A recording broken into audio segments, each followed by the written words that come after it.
And now I ask that Dr. W. Stephen Smith address our graduates.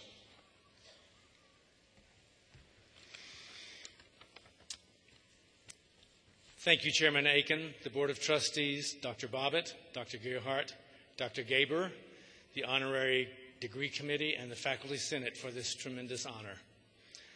I am truly grateful and humbled.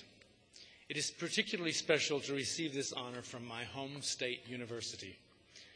Scripture says a prophet is without honor in his own country, which proves that I'm not a prophet.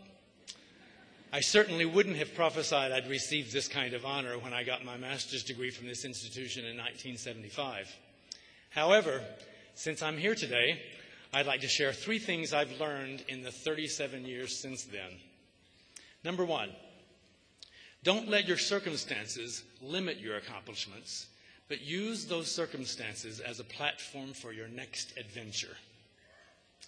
First year I taught at Juilliard, I met a famous pianist vocal coach who was a native of New York City and had collaborated with many of the world's greatest singers. He had heard about me and was curious to find out what my deal was. We made arrangements to have dinner at our apartment in Manhattan. As soon as we sat down to visit, the first words out of his mouth were, "You must feel really good about yourself being where you are, having come from where you come from." My response was that, well, everyone has to come from somewhere, and I had no reason to be ashamed of where I came from. I'm proud to be a native of Arkansas, from a small town, Corning, and the youngest of 5 children in a loving and stable family. Some of my family and friends, the family and friends that helped shape who I am, are here today to share in this occasion. The fact that I was not born with a cultural silver spoon in my mouth has been a distinct advantage in becoming a teacher of technique and culture to many of the world's top opera singers, who, by the way, often come from small towns in the South and Midwest. The values of hard work and tenacity were instilled in me very early. Every situation I have been in has opened the door to the next opportunity that came my way. I believe everyone who has success is either clever or lucky or both. I've had my share of luck, but the clever thing I've done is to remain open to what possibilities each situation could lead to. The second thing I've learned is to authentically pursue your passion. While pursuing my master's degree here, I also decided to get my certification to teach in the public schools. Since my undergraduate degree was not in education, I arrived here 3 credit hours short of the English requirement for certification. I had received my undergrad degree from Harding University, where my minor had been in Bible. I found a summer offering here in the English Lit department called the English Bible. I thought, that's bound to be an easy option for me.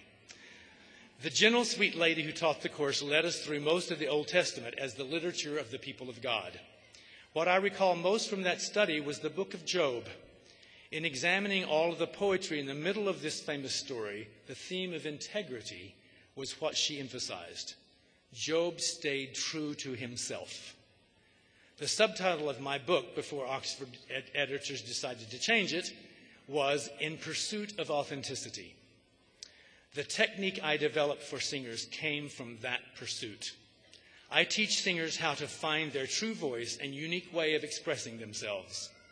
To get there, we have to remove the entanglements that block our path to authenticity. In that pursuit, we are self-actualized and empowered to follow our dreams.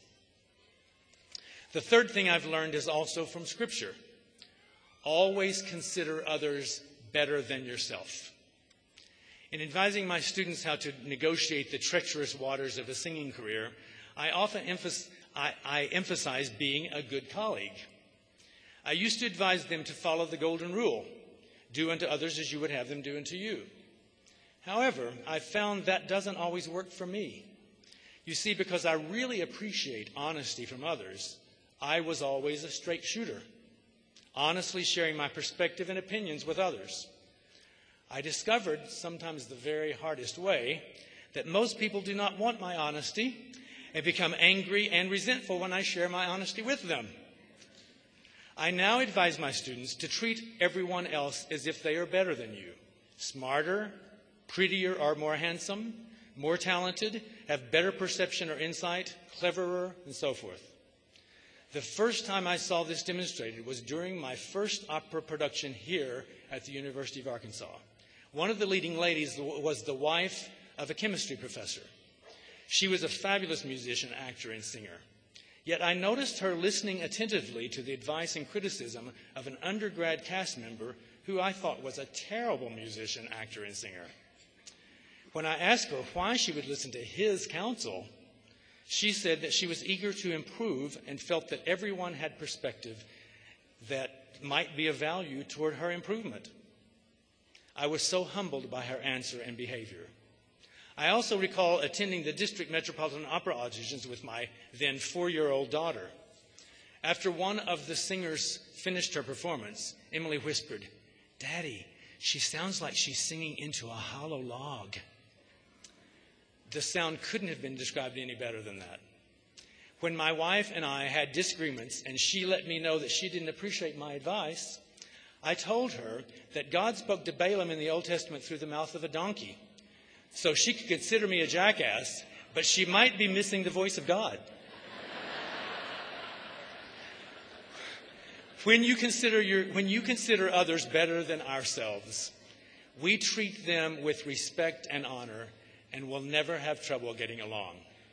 Those around you are always the ones who will determine your next platform in life. The more respectfully you treat them, both those above you in status and those below you in status, the better they will speak of you. I wish you all the very best in your pursuit of your most authentic self. Thank you again for this great honor and opportunity.